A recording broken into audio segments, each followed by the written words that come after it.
Everybody likes to talk about how we should spend public resources. So much should go to healthcare, so much should go to education, so much should go to culture, so much should go to welfare. But who's talking about how we create the wealth so we can develop the tax base that we can then distribute? So it's very important to talk about how Manitoba can position itself to be a leader in wealth creation and economic development. And there's very good discussion at the conference on how we can best maximize our position to create the wealth, and then we'll argue about how to distribute it. As you'll see from these quotes, there was consensus among the panelists that they could do business anywhere in the world. It doesn't matter where you are. You can be in Saskatoon or Minneapolis or Singapore, as Kurt Vossen said. But the reason that these great entrepreneurs are doing business out of Winnipeg is because this is where they develop the business, and this is where they live, and this is where they want to stay. So we have to make sure that we give them every reason to stay here, and that we have the set of circumstances that will create new entrepreneurs. The best way to create jobs is to have a stimulating environment within which people want to invest right here, stay here, create jobs, give out money philanthropically, as our leaders do so generously. We lead the nation in philanthropy per capita. But the reason that they stay here is because they want to stay here. And our goal is to make sure that they continue to want that. The world doesn't really care that my business is based in Manitoba. What they care about is the quality of the service that I provide, the timeliness, the consistency, the predictability of that service.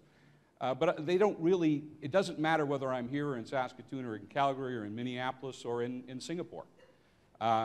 What's relevant is, and what matters to us is the strategy that we pursue to create a critical mass here in Manitoba. I think what's happening is we read the news in the world and say manufacturing is gone. Well, the reality is a lot of manufacturing is here because it needs to be here. It serves a regional need. And the world is changing, and a lot of us who are even competing globally, we're still here. And I think what happens, though, is because we all read this news, I think we've forgotten to realize that there's a potential for manufacturing, which in fact is very real and very long term. But I think the policymakers have forgotten about people like us, and we're on our own. And like I said, we can be anywhere in the world, and I do think there's a potential here. I can't go into detail, won't try to, it's another speech. But I think that there's a potential there that we ignore and just assume that we're all going away. We're not going away, and we could be here stronger if we were given a little bit of understanding. And so what you're seeing is a bit of a resurgence, but in the right areas. I mean, I had never heard the term boutique manufacturing. Today there's boutique manufacturing, those specialty manufacturers. We can play a real role in that. One of the things that I believe in our province we do to a fault is that we try to be a bit of everything to everyone, and Sandy alluded to that. I travel around the world, and we manufacture goods for agricultural research, high-tech equipment. When people ask me where I'm from and I say Winnipeg, they often say, oh, is that near Saskatoon? Not Toronto, Vancouver, Ottawa, it's Saskatoon. Because in their world, when they hear about agricultural research, ag biotech, they think Saskatoon. Ottawa with technology. So one of the things that I think we need to pay close attention to when we fill those 186,000 positions between now and 2020 is that we don't just fill them for the sake of filling them.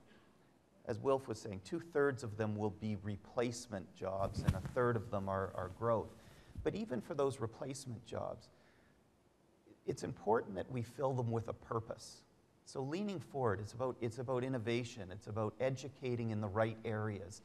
You know, I'm not a big fan of picking winners and losers, but when you only have a certain amount of capital to deal with, it's better to, I think, really take the time to step back and ask what's really going to add value for our province, and where can we really make a difference. As Kurt said, we don't as a company, we don't have to be here. We don't have to invest in Manitoba in the oil business. We can invest in Saskatchewan and Alberta.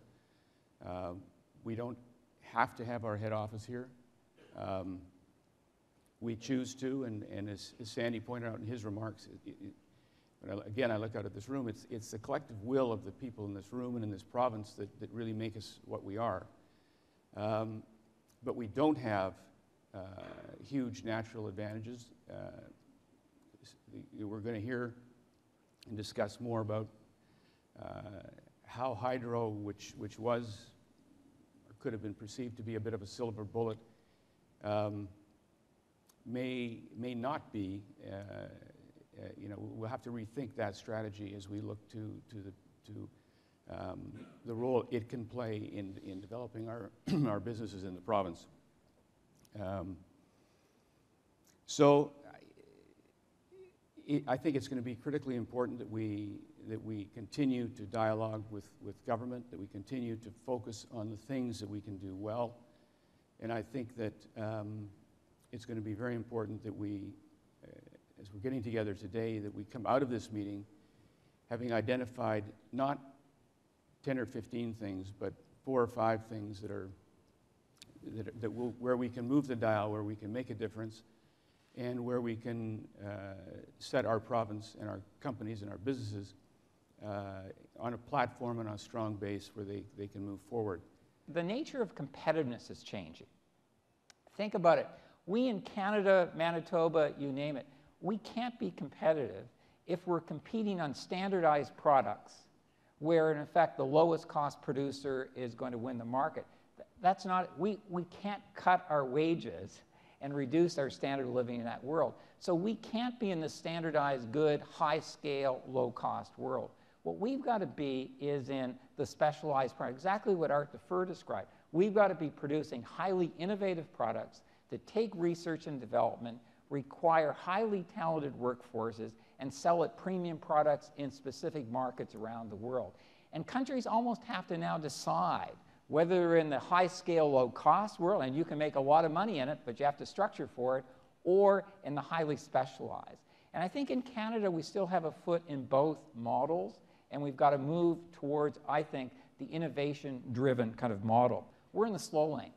If you look at Europe, you don't see growth above 1% for the next 4, 5, 6, you name the number of years. Even in the United States and Canada, growth is in the 2% range.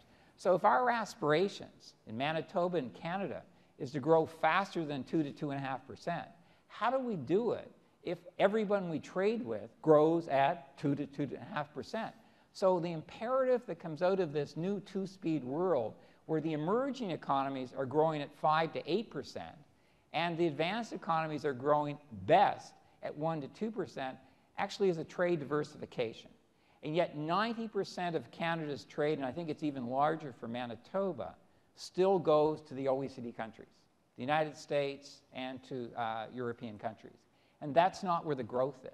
Since the beginning, 1998, the Council has been active in conversations with other provinces, with governors in the United States, and we're keenly interested in international trade.